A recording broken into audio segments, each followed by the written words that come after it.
খবর শুনছেন top news সংবাদ চ্যানেল থেকে। আজ শোনাবো পশ্চিমবঙ্গ দেশ এবং বিশ্বের বাছাই করা গুরুত্বপূর্ণ খবর। শুরুতেই জানিয়ে দেব টপ নিউজ সংবাদ শিরোনাম।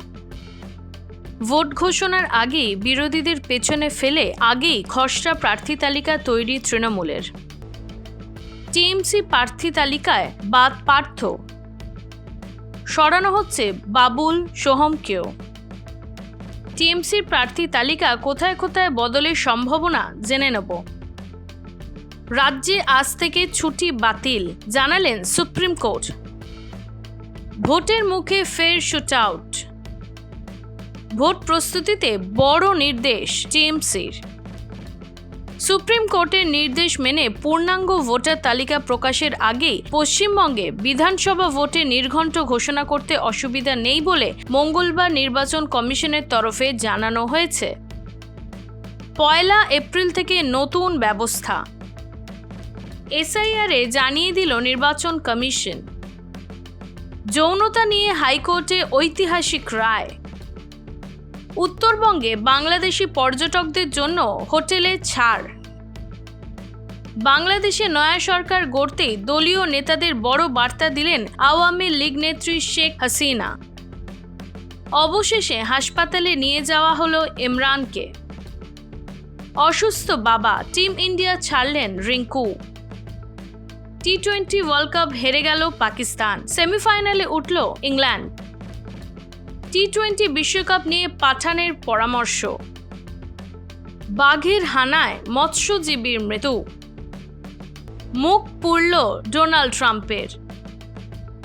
তৃণমূলে যোগ দেওয়ার 24 ঘন্টার মধ্যেই বিজেপিতে ফিরলেন। ভবানীপুরকে মিনি ইন্ডিয়া বলল মমতা ব্যানার্জি। সাংবাদিককেও ছাড়া হলো না। প্রতিকুর রহমান ক্ষমা চেয়ে নিলেন সলিমের কাছে। ভাঙড়ে মৃত্যু হলো সেই বালকের। ভারতকে পাশে চায় ইসরায়েল। ঝাড়খণ্ডে বিমান দুর্ঘটনায় চাঞ্চল্যকর তথ্য উঠে এলো। নেতানিয়াহুকে প্রিয় বন্ধু বললেন নরেন্দ্র মোদী। ভারতকে ফের ধাক্কা ট্রাম্পের। নিজের শুল্ক পদক্ষেপে প্রশংসায় ট্রাম্প। ভারতের ব্যাটিং লাইন আপে পরিবর্তন। হাওড়া শুট আউট, তোলাবাজির কারণেই খুন, জেনে নেব। খুনে অভিযুক্ত হারুন শেখ ভারতীয়ই নয়, আতঙ্কবাদী কি? দলের আগেই প্রার্থী ঘোষণা দিলীপের। শুভেন্দুর বিরুদ্ধে চার্জশিট পোস্ট টিএমসির। হাওড়ায় শুট আউট অভিযুক্ত তৃণমূলের ঘনিষ্ঠ। চাঞ্চল্যকর দাবি ট্রাম্পের। তিলজলা কাণ্ডে গ্রেফতার হলো 2। কড়া প্রতিক্রিয়া প্রধান বিচারপতির। ফেব্রুয়ারিতেই 36 পার। মৌলবাদীদের বিরুদ্ধে বড় অভিযোগ বিজেপির। টেটের জন্য সুপ্রিম কোর্টের নতুন মামলা। বদলা নিল আফগানরা। শুভেন্দুকে জুতো, সিপিকে চিঠি সিইওর। 1,20,00,000 নাম বাদ যাবে, মমতা বললেন। হুমায়ুনের দলের রেজিস্ট্রেশনের জন্য ইসিকে সুপারিশ। রঞ্জি ফাইনালে ঢুঁসো, বিতর্কে জম্মু কাশ্মীর ক্যাপ্টেন। হাওড়ায় ফের উত্তেজনার আগুন। গর্জে উঠলেন সুকান্ত মজুমদার। ভোট ঘোষণার আগে খসড়া প্রার্থী তালিকা তৈরি তৃণমূলের। রাজ্যে ভোট ঘোষণার আগে বিরোধীদের পেছনে ফেলে কয়েক কদম এগিয়ে থাকতে প্রস্তুত শাসক শিবির। সূত্রের খবর, বাংলা 294টি বিধানসভা কেন্দ্রে টিএমসি প্রার্থী তালিকা প্রায় চূড়ান্ত করে ফেলেছে। আনুষ্ঠানিক ঘোষণা না হলেও জানা যাচ্ছে দীর্ঘ গবেষণা পরীক্ষা নিরীক্ষার পর অভিজ্ঞতা আর তারুণ্যের মেলবন্ধনে তৈরি হয়েছে তালিকা। কলকাতা, হাওড়া, হুগলি, 2 24 পরগনা সহ দক্ষিণবঙ্গে বড় বদল না হলেও বেশ কিছু আসনে নতুন মুখ দেখা যাবে। টিএমসি প্রার্থী তালিকায় বাদ পার্থ, সরানো হচ্ছে বাবুল সোহমকেও। বিধানসভা ভোটে তৃণমূলের খসড়া প্রার্থী তালিকা তৈরি হয়ে গেছে বলে খবর। দলীয় সূত্রে জানা গিয়েছে বেহালা পশ্চিম কেন্দ্রের পার্থ চ্যাটার্জি আসনে প্রার্থী বদল প্রায় নিশ্চিত। এখানে অভিজ্ঞ কোনো ব্যক্তিত্বের উপর দায়িত্ব বর্তাতে পারে। রাজ্যের মন্ত্রী বাবুল সুপ্রিয়র আসনও বালিগঞ্জে বর্ষীবয়ন মন্ত্রী সোহনদেব চট্টোপাধ্যায় লড়তে পারেন। পূর্ব মেদিনীপুরে চণ্ডীপুরের তারকা এমএলএ সোহম চক্রবর্তীরও আসন বদল হতে পারে। টিএমসির প্রার্থীর তালিকা, কোথায় কোথায় বদলের সম্ভাবনা। তৃণমূল সূত্রে খবর, মুর্শিদাবাদ জেলার বেশ কয়েকটি আসনে প্রার্থী বদল হতে পারে। দক্ষিণবঙ্গের পশ্চিমাঞ্চলের জেলাগুলিতে বীরভূম, বাঁকুড়া, পশ্চিম বর্ধমান প্রার্থীদের কিছু বদলে হলেও বড় কোনো পরিবর্তনের সম্ভাবনা নেই। মনোজ তিওয়ারি শিবপুরের প্রার্থী হওয়া সম্পূর্ণ নির্ভর করছে সর্বোচ্চ নেতৃত্বের উপর। হুগলিতে এক নামী গায়িকার প্রার্থী হওয়া নিয়ে তুঙ্গে উঠেছে জল্পনা, তবে সেই সম্ভাবনা বাতিল করেছে শীর্ষ নেতৃত্ব। টিএমসি প্রার্থী তালিকায় কোথায় কোথায় বদলের সম্ভাবনা। দক্ষিণবঙ্গে বিশেষ বদল না হলেও উত্তরবঙ্গে খুবই ভেবে চিন্তে প্রার্থী বাছাই করা হয়েছে বলে খবর। সদ্য কার্শিয়াংয়ে বিদ্রোহী বিজেপি বিধায়ক বিষ্ণুপ্রসাদ শর্মা, মাটিগড়া নকশালবাড়ির প্রাক্তন বিধায়ক শঙ্কর মালাকার যোগ দিয়েছেন তৃণমূলে। টিকিট পেতে পারেন তারা। তবে যেখানে যে অঙ্কে প্রার্থী ঠিক করা হোক না কেন, 294 আসন নিয়ে চূড়ান্ত সিদ্ধান্ত নেবেন মমতা বন্দ্যোপাধ্যায় ও অভিষেক বন্দ্যোপাধ্যায়। আজ থেকে ছুটি বাতিল। রাজ্যে এসআইআর নিষ্পত্তি যাচাইয়ের কাজ করবেন সিভিল জজরাও। সুপ্রিম কোর্টের এই নির্দেশের পর মঙ্গলবার কলকাতা হাইকোর্টের তরফে বিজ্ঞপ্তি দিয়ে সিভিল জজদের ছুটি বাতিল করা হয়েছে। আজ থেকে পরবর্তী নির্দেশ না আসা পর্যন্ত সিভিল জজদের ছুটি বাতিল বলে নির্দেশ জারি করেছে হাইকোর্ট। অন্য কোথাও পোস্টিং হলেও অবিলম্বে জয়েন করতে বলা হয়েছে। ভোটের মুখে ফের শুটআউট। ভোটের মুখে রাজ্যের ফের শুটআউট ঘটনা ঘটল। কলকাতার তিলজলা রোডের পর এবার হাওড়া গোলবাড়ি পিলখানায় প্রমোটারকে গুলি করে খুন করার অভিযোগ উঠল। খবর মিলছে, বাইক করে প্রমোটারকে 4 রাউন্ড গুলির চালায় দুষ্কৃতীরা। প্রমোটারের বুকে ও মাথায় গুলি লাগে। হাসপাতালে নিয়ে গেলে প্রমোটারকে মৃত বলে ঘোষণা করেন চিকিৎসকরা। পুলিশ তদন্ত শুরু করেছে। কি কারণে এই ঘটনা তাও তদন্ত করে দেখা হচ্ছে বলে জানিয়েছে আধিকারিকরা। প্রস্তুতিতে বড় নির্দেশ টিএমসির। বিধানসভা নির্বাচনে আবাহ পশ্চিমবঙ্গের 5টি রাজ্যসভা আসনের ভোট প্রস্তুতি শুরু করলো টিএমসি। 4টি আসন নিশ্চিত জেনেই প্রার্থীদের নাম ঘোষণার আগেই বিধায়কদের সতর্ক করল দল। বৃহস্পতি ও শুক্রবার সমস্ত বিধায়ক বিধানসভায় উপস্থিত থেকে মনোনয়ন পত্রের প্রস্তাবক হিসেবে সই করার নির্দেশ দিয়েছে পরিষদীয় দল। একটি আসন বিজেপির দখলে যাওয়া নিশ্চিত থাকলেও নিজেদের প্রস্তুতিতে কোনো খামতি রাখতে চাইছে না ঘাসফুল শিবির,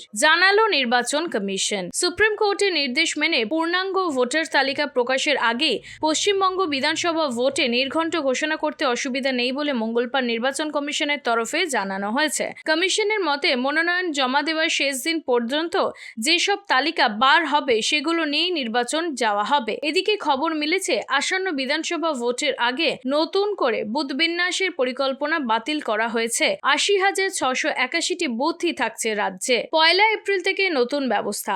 আগামী 1 এপ্রিল নতুন অর্থবর্ষ থেকে চালু হচ্ছে নতুন ব্যবস্থা। দেশের সমস্ত জাতীয় সড়কে আর নগদে লেনদেন হবে না। হ্যাশট্যাগ না থাকলে অনলাইনে ইউপিআই পেমেন্টই একমাত্র অপশন থাকবে বলে টোল ট্যাক্সের দেওয়া। কেন্দ্রীয় সরকার পরিবহন ও হাইওয়ে মন্ত্রক তরফে জানানো হয় যে national highway authority of India দেশের সমস্ত জাতীয় সড়কে টোল সিস্টেমে নগদে লেনদেন করা বন্ধ করে দিয়েছে। এসআইআর জানিয়ে দিল নির্বাচন কমিশন। বিধানসভা নির্বাচনের আগে অতিরিক্ত তালিকা প্রকাশ করতে হবে এমন বাধ্যবাধকতা নেই বলে জানালো নির্বাচন কমিশন। সুপ্রিম কোর্টের নির্দেশ মেনে সিইও দফতরে বলা হয়েছে, মনোনয়ন দখলের সময়, মনোনয়ন দাখিলের সময় পর্যন্ত যাদের নাম তালিকায় থাকবে কেবল তারাই ভোটাধিকার প্রয়োগ করতে পারবেন। যদিও কমিশন ও কলকাতা হাইকোর্টের গঠিত কমিটি মার্চের মধ্যেই সব কাজ শেষ করার চেষ্টা করবে বলে জানানো হয়েছে। যৌনতা নিয়ে হাইকোর্টের ঐতিহাসিক রায়। বিয়ের প্রতিশ্রুতি দিয়ে সহবাসের পর কুষ্টি মেলেনির অজুহাত দিয়ে বিয়ে করতে অস্বীকার করা শাস্তিমূলক অপরাধ হিসেবে বিবেচিত হতে পারে, এমনই পর্যবেক্ষণ বা আংশিক রায় দিল্লি হাইকোর্টের। উত্তরবঙ্গে বাংলাদেশি পর্যটকদের জন্য হোটেল ছাড়। বাংলাদেশি পর্যটকদের উপর থেকে তুলে নেওয়া হচ্ছে নিষেধাজ্ঞা। তাদের জন্য ফের খুলছে উত্তরবঙ্গে হোটেলের দরজা। ফলে উত্তরবঙ্গে এসে যে কোনো হোটেলে বাংলাদেশি পর্যটকরা থাকতে পারবেন, এমনটাই জানিয়েছেন গ্রেটার শিলিগুড়ি হোটেলিয়ার্স অ্যাসোসিয়েশন সদস্যরা। সব মিলিয়ে ইউনুস জামানার অতীত ভুলে বাংলাদেশের নয়া প্রধানমন্ত্রী তারেক রহমান সরকারের হাতে ধীরে ধীরে স্বাভাবিক ছন্দে ফিরছে ভারত এবং বাংলাদেশের সম্পর্ক। বাংলাদেশে ফেরার বার্তা হাসিনার। বাংলাদেশ নয়া সরকার গড়তেই দলীয় নেতাদের বড় বার্তা দিলেন আওয়ামী লীগ নেত্রী শেখ হাসিনা।